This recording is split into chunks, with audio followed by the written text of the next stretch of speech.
नमस्कार सभी को। मैं Navneet Gautam classes of physics में आप सभी का स्वागत करता हूं। तो न्यूटोनियन मैकेनिक्स में एमसीक्यूज़ की आपकी सीरीज चल रही है। उसके अंतर्गत जो आपका सेकंड चैप्टर है conservative and non conservative forces, उसके 10 तक मैंने आपको एमसीक्यूज़ करा दिए थे।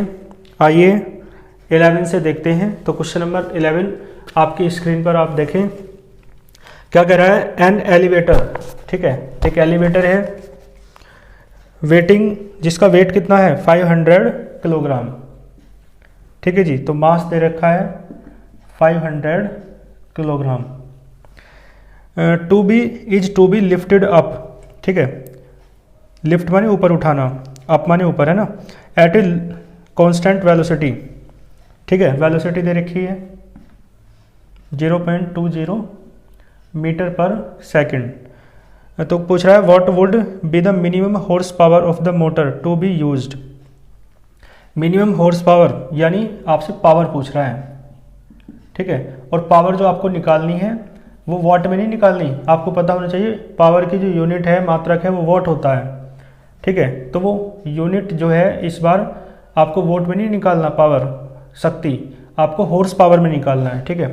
और आपको पता होना चाहिए 1 हॉर्स पावर जो है वो 746 वॉट के बराबर होता है, ठीक है, 746 वॉट, ठीक है जी। तो आंसर आपका वॉट में आएगा, फिर उसे 746 से आप भाग करके हॉर्स पावर में बदल देना, ठीक है। चलो कर लेते हैं। तो ठीक है, P निकालना है, M दे रखा है, V दे रखा है। तो आप एक फॉर्मूला जानते हो, P बराबर W/T। फॉर्मूला पढ़ा होगा अपने 10th क्लास से पढ़ते आ रहे होंगे इसे, तो है ना, और 12th में पढ़ा होगा W, ठीक है। W यानी force into displacement, work done होता है ना।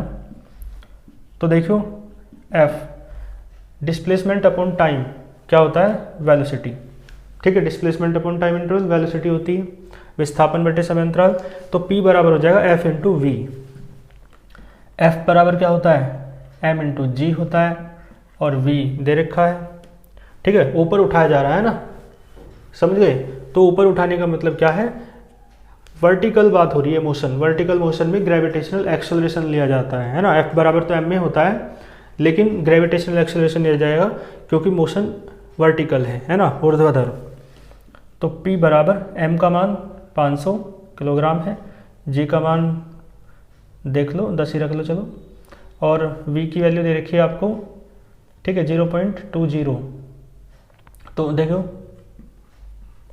ठीक है, इतना दे रखा है, तो 0.2 ही लिख लूँ और ये हो जाएगा 2, ठीक है।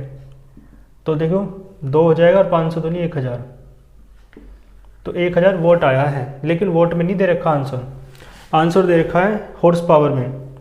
तो देखो भैया, वोट, 1 वोट में ये अपोन में ना जाएगा, 1 वोट में कितने हॉर्स पावर होते हैं, 1/746। तो 746 से भाग कर दो, यानी हॉर्स पावर को वोट में बदलना हो तो 746 से गुना, और वोट को हॉर्स पावर में बदलना हो तो 746 से भाग। हॉर्स पावर यानी अश्व शक्ति बोलते हैं हिंदी में, ठीक है। तो क्या हो जाएगा, 1000 को भाग करना पड़ेगा आपको 746 से, ठीक है।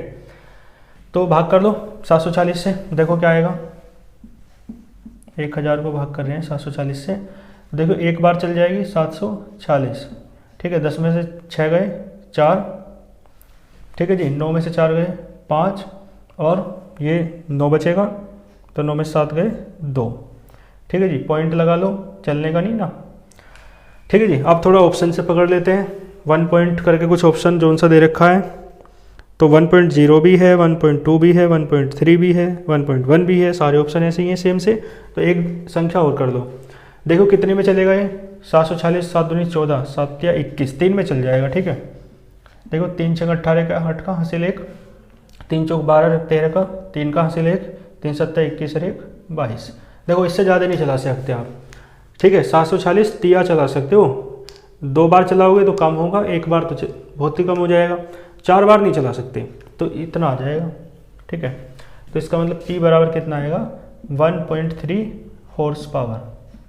और ये देखो आपका कौन सा ऑप्शन है, ठीक है, अच्छा न्यूमेरिकल था। क्वेश्चन नंबर 11 का आपका डी पार्ट करेक्ट हो जाएगा, ठीक है। कर लो इसे नोट, स्क्रीनशॉट ले लो।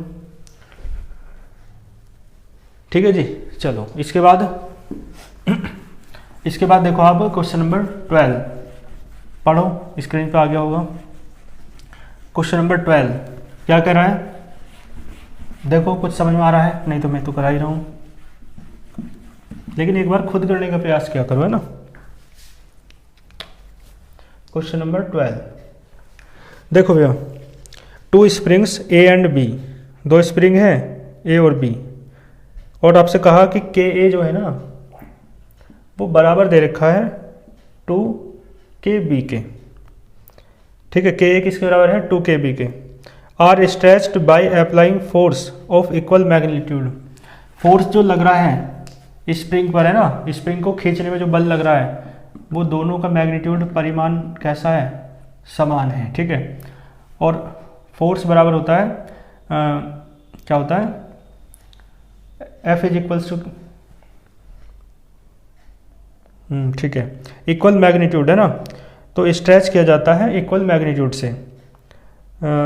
देखो ध्यान देना, are stretched by applying force, ये लिखा है फोर्स ऑफ इक्वल मैग्नीट्यूड, यानी एफ ए बराबर किसके हैं, एफ बी के हैं। ठीक है, आगे देखो, एट द फोर एंड्स, इसने कहा if the energy started, stored होगा ये, है ना, एनर्जी स्टोर्ड, स्टोर्ड माने संचित, इन ए, जो ए में एनर्जी है यानी यू ए जो है वो आपको ए दे रखा है, और पूछ रहा है एनर्जी स्टोर्ड इन बी। ठीक है जी, बी में जो एनर्जी है वो आपको ज्ञात करनी है। ठीक है, इस तरीके के हैं।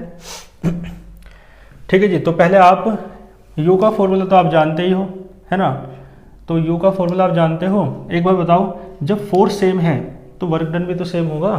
ठीक है, यानी डब्ल्यू ए बराबर देखो, या वर्क क्या छोड़ो, आप एक फोर्स का ही फॉर्मूला जानते हो, फोर्स का फॉर्मूला आपने पढ़ा है, F is equals to minus K X, पढ़ा है ना, F is equals to minus K X, इसी से काम हो जाएगा, वर्क की जरूरत नहीं पड़ेगी। F बराबर माइनस के एक्स होता है, तो देखो एफ ए बराबर क्या हो जाएगा, माइनस का के ए एक्स ए, और एफ बी कितना हो जाएगा, माइनस का के बी एक्स बी। दोनों को एफ ए और एफ बी तो बराबर दिए उसने, इक्वल मैग्नीट्यूड का फोर्स के लिए, तो देखो माइनस का के ए एक्स ए बराबर किसके है, माइनस का के बी एक्स बी। माइनस से माइनस कटेगा, के ए की जगह दे रखा है 2 के बी, तो 2 के बी एक्स ए बराबर है के बी एक्स बी। तो देखो भैया, के बी से के बी कटा और एक्स एक्स मत काट देना। ठीक है, तो एक्स ए बराबर कितना आया, एक्स बी बटे 2। ठीक है, एक्स ए बराबर कितना है, एक्स बी बटे 2। इसका यूज पड़ेगा। अब देखो, आपको यू बी निकालना है, तो यू ए बराबर, यू ए और यू बी का रेशो निकाल लो, क्या आएगा भाई, यू फॉर्मूला जानते हैं, यू बराबर हाफ के एक्स स्क्वायर, ए के लिए कह रहे हैं तो के ए एक्स ए का स्क्वायर। ठीक है जी, और यहाँ हाफ के बी एक्स बी का स्क्वायर। ठीक है, तो हाफ से हाफ कटेगा, के ए का मान है 2 के बी। ठीक है, 2 के बी, एक्स ए का मान है एक्स बी अपॉन 2, तो स्क्वायर है तो इसका स्क्वायर और 2 का स्क्वायर 4, और के बी ऐसी। ठीक है, और यह एक्स बी का स्क्वायर, तो एक्स बी का स्क्वायर से एक्स बी स्क्वायर कटा, के बी से के बी कटा। ठीक है जी, तो ये क्या बचा देखो, अब ध्यान दो, यू ए आपका, यू ए, ये ए लिख दिया मैंने, यू ए यू के बराबर है। क्वेश्चन में पढ़ो, कहा उसने, देखो मैं एक बार पढ़ देता हूँ, क्वेश्चन नंबर 12, इसने कहा देखो लास्ट में, if the energy stored in A is U, A में जो एनर्जी स्टोर्ड है वो यू है, तो यू ए तो यू के बराबर है। ठीक है, यू भी ऐसा निकालना है आपको, और ये बचेगा 1/2। ठीक है, क्या बचा, 1/2, तो आपको तो यू भी निकालना है, तो बताओ यू भी कितना आया, यू भी इधर चला गया, 2 इधर चला गया, तो यू भी बराबर कितना आया, 2u। ठीक है जी, तो इसका आंसर कितना आया, 2u। क्लियर है, तो क्वेश्चन नंबर 12 था ये, इसका आंसर है 2u, यानी ऑप्शन नंबर बी। ठीक है, समझ में आया होगा, स्क्रीनशॉट लो। ठीक है जी, इसके बाद चलो, क्वेश्चन नंबर 12 भी आपको अच्छे से समझ में आ गया होगा। क्वेश्चन नंबर 13 पे चलो फिर। ठीक है, करने की प्रैक्टिस क्या करो इन्हें। देखो क्वेश्चन नंबर 13 क्या है, आ गया होगा आपके सामने। Two equal masses are attached माने जुड़े हैं to the two ends, two माने दो, एंड्स माने सिरों से, दो सिरों से जुड़े हैं। ठीक है, दो इक्वल मास दो सिरों से जुड़े हैं। किसके सिरे हैं? ए स्प्रिंग है ना, कांस्टेंट के, एक स्प्रिंग है जिसका स्प्रिंग कांस्टेंट के है। तो देखो ऐसे, ठीक है जी, एक स्प्रिंग है और दो मासेस जुड़े हैं उससे, इस तरीके से। ठीक है, क्लियर है। और इसने कहा टू इक्वल मासेस, दोनों का मास कैसा है? सेम। मान लो m है, ठीक है जी, और स्प्रिंग का जो स्प्रिंग कांस्टेंट है वो k है। तो masses are pulled out symmetrically, यानी बाहर की ओर खींचा जाता है। ठीक है, सिमेट्रिकली का मतलब है जितना फोर्स इधर से लगाओगे उतना ही फोर्स उधर से लगाना है ना। और पुल्ड आउट मानी बाहर की ओर, आउट मानी बाहर की ओर होता है ना। To stretch the spring, spring को खींचने के लिए, बाई ए लेंथ x, और लेंथ कितनी है? x, यानी स्प्रिंग की जो लंबाई बढ़ेगी है ना, length x over it's natural length. मान लो नेचुरल लेंथ इसकी l थी, तो अब जो इसकी लंबाई बढ़ेगी ना वो x बढ़ेगी। कितना खींच रहे हो? x। तो भैया ऐसा नहीं है कि x इधर को ही खींच दिया, इसने कहा सिमेट्रिकली, यानी x/2 इधर को खींचेगी और x/2 इधर को खींचेगी। ठीक है, देखो सीधे के लिए बना लो। अब देखो क्या हुआ, ठीक है जी, L तो यहाँ तक है, यहाँ से बीच में नहीं बना रहे। ठीक है, क्यों? क्योंकि लंबाई देखनी है हमें कितनी बढ़ी बस। ठीक है जी, तो L तो कहाँ तक था? यहाँ तक, लंबाई तो यहाँ तक है ना स्प्रिंग की, समझना इसे ध्यान से। अब हमने कहा x बढ़ गई लंबाई, तो x बढ़ने का मतलब पता है क्या है? यानी x/2 तो इधर बढ़ेगी और x/2 इधर बढ़ी। ठीक है, तो जो स्प्रिंग है ना अब वो विस्तार होकर बढ़कर ऐसे हो गई, इस तरीके से। ठीक है जी, इस तरीके से। और ये जो मास था ना अब ये यहाँ आ गया। ठीक है, तो देखो L तो पहले भी थी है ना, ये तो L है इतनी, और देखो ये कितना है? x/2, x/2 इधर को बढ़ी और x/2 इधर को बढ़ी, दोनों तरफा को x/2 और x/2 बढ़ गई। तो अब जो लंबाई है ना वो L + x हो गई। ठीक है जी, बात समझ में आ रही है? अब लंबाई बढ़कर कितनी हो गई? L + x। ठीक है, समझ में आ रहा होगा। तो आप पढ़ते हैं, देखो क्या निकलवाया उसने, क्या कहा? The work done by the spring on each mass, प्रत्येक मास पर जो वर्क डन है वो आपको निकालना है। ठीक है, तो देखो वर्क डन निकालेंगे, लेकिन आप ये बताओ स्प्रिंग में जो एनर्जी स्टोर होगी वो कितनी होगी? ठीक है, देखो पहले मैं निकाल लेता हूँ energy stored in the spring. भाई एक बार बताओ, आप स्प्रिंग पे वर्क कर रहे हो बाहर की ओर खींच के, है ना, तो आप वर्क कर रहे हो ना, तो जो वर्क करोगे वो जो वर्क है वो स्प्रिंग में पोटेंशियल एनर्जी के रूप में इकट्ठा हो जाएगा, स्टोर्ड हो जाएगा। ठीक है, तो वही वर्क आप निकाल रहे हो, तो पोटेंशियल एनर्जी स्टोर्ड इन स्प्रिंग। ठीक है, तो वो निकाल रहे हो आप, तो U बराबर है, भाई देखो इधर भी फोर्स लग रहा है तो इसके कारण क्या होगा? पोटेंशियल एनर्जी का फॉर्मूला होता है ½ kx²। ठीक है, तो k, और देखो x नहीं है इधर, x/2 है। ठीक है, इधर के लिए वर्क पोटेंशियल एनर्जी ये हो गई, और प्लस इधर भी तो वर्क हो रहा है, मतलब पोटेंशियल एनर्जी इधर भी होगी, और इधर भी विस्थापन डिस्प्लेसमेंट कितना है? x/2। ठीक है जी, तो ये कितना आएगा? ½ kx²/4 प्लस ½ kx²/4। देखो 1/2 1/2 1 हो गया, तो U बराबर आया 1/4 kx²। U बराबर कितना आया? 1/4 kx²। बात समझ में आई? तो ये है पोटेंशियल एनर्जी जो स्टोर्ड हुई है स्प्रिंग में। अब देखो स्प्रिंग में स्टोर हुई हुई एनर्जी है, और स्प्रिंग में कौन सी एनर्जी स्टोर होती है? जो हम वर्क करते हैं, और हम वर्क कर रहे हैं बाहर की तरफ। ठीक है, ध्यान देना, हम वर्क कहाँ की तरफ कर रहे हैं? बाहर की तरफ, एरो बाहर की तरफ है। लेकिन देखो क्या रहा है, निकालना क्या है? इसने कहा the work done by the spring on each mass. ठीक है, आपको वर्क डन निकालना है किसके द्वारा, बाय स्प्रिंग। ये है मेन बात, जो आप बाहर को वर्क कर रहे हैं, मतलब बाहर को जो फोर्स लगा रहे हैं वो आप लगा रहे हैं, लेकिन स्प्रिंग तो अंदर की ओर लगाएगी भाई फोर्स, तो स्प्रिंग का जो फोर्स है वो अंदर की ओर होगा। तो जब फोर्स स्प्रिंग अंदर की ओर लगा रही है तो स्प्रिंग का जो वर्क है वो भी अंदर की ओर होगा, ठीक है। और W बराबर, ठीक है, U होता है, लेकिन W जो है हमारे द्वारा किया गया कार्य वो बाहर की ओर है ना, ठीक है, क्लियर है। और स्प्रिंग का अंदर की ओर है, तो दोनों में डायरेक्शन क्या है, अपोजिट है, ठीक है। इसलिए यदि आपको W निकालना है ना, स्प्रिंग के द्वारा किया गया कार्य है जो अंदर की ओर है, ठीक है, तो आपको माइनस लगाना पड़ेगा उसके आगे जो वर्क हमने किया था और जो इकट्ठा हो गया था स्प्रिंग में पोटेंशियल एनर्जी के रूप में, ठीक है। तो दोनों की डायरेक्शन अपोजिट है, इसलिए माइनस आया। और U की वैल्यू तो आपने निकाल रखी है, तो माइनस का 1/4 kx², ठीक है जी। यहाँ पर वर्क डन बाई स्प्रिंग कहा है इसलिए माइनस आया है, और यदि कहता work done on the spring तो प्लस आ जाता, ठीक है जी।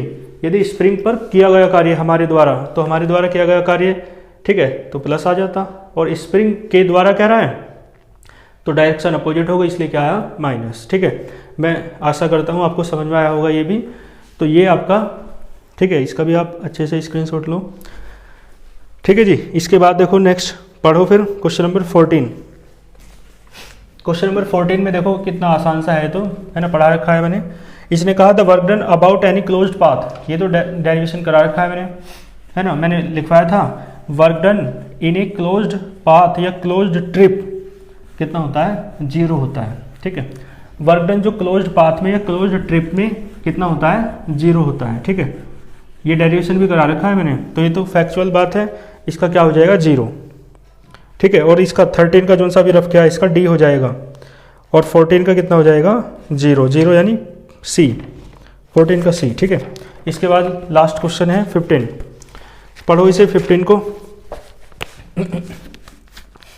देखो 15 में क्या कह रहा है, a body dropped from a height H, capital H height से गिराई जाती है, ठीक है, reach to the ground, ground पर पहुंचती है विद ए स्पीड, ठीक है जी।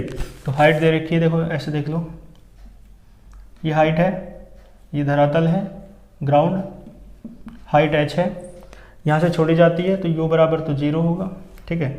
और जो v है बाद का वेग वो कितना दे रखा है, 1.5 √gh। आपसे कहा then the work done by air friction, ठीक है, आपको निकालना है वर्क बाय एयर फ्रिक्शन, यानी वायु के प्रतिरोध के द्वारा किया गया कार्य, ठीक है जी। तो ध्यान दो, फ्रॉम वर्क एनर्जी थ्योरम जानते हो, वर्क एनर्जी थ्योरम, ठीक है, कार्य ऊर्जा प्रमेय बोलते हैं इसे। वर्क एनर्जी थ्योरम बताओ क्या होती है, W बराबर होता है डेल्टा K, ठीक है जी। तो W बराबर डेल्टा K का मतलब K2 minus K1, final energy kinetic energy minus initial kinetic energy. तो फाइनल काइनेटिक एनर्जी हो जाएगी हाफ mv², क्योंकि वेलोसिटी v है, और इनिशियल काइनेटिक एनर्जी हो जाएगी हाफ mu², और u तो 0 है ना, चूंकि u 0 है तो भैया ये भी 0 हो जाएगा सारा। तो W बराबर बचेगा केवल हाफ m, और v का मान रख दो 1.5 √gh का होल स्क्वायर। तो W बराबर आपका निकल के आएगा, ठीक है जी। देखो पॉइंट में दे रखा होगा शायद, पर चलो कोई नहीं, तो 1/2 m, तो इसे कर लो, ये 3/2 है ना, वो 1.5 का मतलब है 3/2 का मतलब है, और इसका होल स्क्वायर है तो 9/4, ठीक है, ऐसे लिख लो, और g और h, ठीक है, अंडर रूट खत्म हो जाएगा। तो ये W बराबर आपका आएगा 9, ठीक है, बटे 8 mgh। ये W आया है टोटल, ठीक है, कौन सा W है, टोटल वर्क डन। लेकिन आपको टोटल वर्क डन नहीं निकालना, आपको केवल वर्क डन वो निकालना है जो एयर फ्रिक्शन के द्वारा है। और ये जो टोटल वर्क डन है, ये जो टोटल वर्क डन है, ये एयर फ्रिक्शन के द्वारा जो वर्क डन है वो भी है, ठीक है, और साथ में वो वर्क डन भी है जो ग्रेविटेशनल फोर्स के कारण हो रहा है, जो ग्रेविटी के कारण हो रहा है, ठीक है। तो एक काम करो, देखो जो W टोटल है वो दो प्रकार के वर्क डन से बना है, ठीक है। एक तो वर्क डन जो ग्रेविटेशनल के कारण है या ग्रेविटी के कारण है, और एक वो वर्क डन जो एयर फ्रिक्शन के कारण है, ठीक है। तो आपको तो ये निकालना है एयर फ्रिक्शन वाला, तो ग्रेविटी वाला माइनस कर दो भैया इसमें से। यदि एयर फ्रिक्शन का आपको निकालना है तो टोटल वाले में से ग्रेविटी वाला क्या कर दो, माइनस। तो ग्रेविटी वाला है कितना पहले वो तो देख लो, तो पहले ग्रेविटी वाला ही निकाल लो। तो W ग्रेविटी वाला जो एक्सेलरेशन है, ठीक है, और आप जानते हो W बराबर पोटेंशियल एनर्जी के होता है ना, mgh। भाई ग्रेविटेशनल पोटेंशियल एनर्जी हो जाएगी ना, work done due to gravity is equal to gravitational potential energy, है ना, गुरुत्वीय स्थितिज ऊर्जा। तो m, ठीक है, m तो m ही है, g है और h है, बस यही हो गया, ठीक है, mgh, ठीक है जी। चलो, तो इसका मतलब है mgh है, चूंकि ग्रेविटेशनल जो वर्क डन है वो mgh है। तो भैया बताओ W एयर फ्रिक्शन कितना आ जाएगा, W टोटल है 9/8 mgh और W ग्रेविटी है mgh। तो देखो 8 इधर गया, 9 में से 8 गया 1, है ना, 1/8 mgh। और 8 को भाग कर लो, शायद दशमलव दे रखा है, 8 को भाग करोगे, है ना, 8 एकम 8, 2 बचे 0, 8 दूनी 16, 4 बचे 0, 8 पंजे 40। तो ये आया 0.125 mgh, ठीक है। देखो कौन सा ऑप्शन है, ठीक है जी। तो ये ऑप्शन हो जाएगा, देखो दशमलव पहला तो है माइनस का, है ना, तो माइनस तो हो गई, ठीक है ना। क्यों होगा माइनस, क्योंकि एयर फ्रिक्शन वाला है ये, एयर फ्रिक्शन वाला। तो ग्रेविटेशनल फोर्स के कारण जो वर्क डन है वो तो नीचे को है, लेकिन एयर फ्रिक्शन जो होता है ना, माने वायु का प्रतिरोध, वो गति का विरोध करता है। तो यदि बॉडी नीचे जा रही है तो वो ऊपर की तरफ वर्क करेगा एयर फ्रिक्शन। तो माइनस तो इसलिए आ रहा है, तो माइनस तो आएगा ही, ठीक है। लेकिन वैल्यू चेक करो, है ना, वैल्यू है पहले की, कोई से की भी चेक नहीं, मैच नहीं हो रही है ना, तो इसका मतलब क्या है, इसका ऑप्शन नंबर डी हो जाएगा, ठीक है। तो 15 का डी हो जाएगा, ठीक है। तो ये है ना, अच्छे से समझ में आया होगा। माइनस वाला कॉन्सेप्ट मैंने आपको समझा दिया, माइनस क्यों आया, समझ गए ना माइनस क्यों आया। तो माइनस इसलिए आया क्योंकि अगेंस्ट हो रहा है, ठीक है, अगेंस्ट जो होता है वो माइनस का होता है, ठीक है। तो ये कंप्लीट हुए, इसे आप अच्छे से कर लेना, ठीक है। मिलते हैं फिर नेक्स्ट लेक्चर में, अच्छे से पढ़ते रहिए, ऑल द वेरी बेस्ट। बाकी कोई बात है तो कमेंट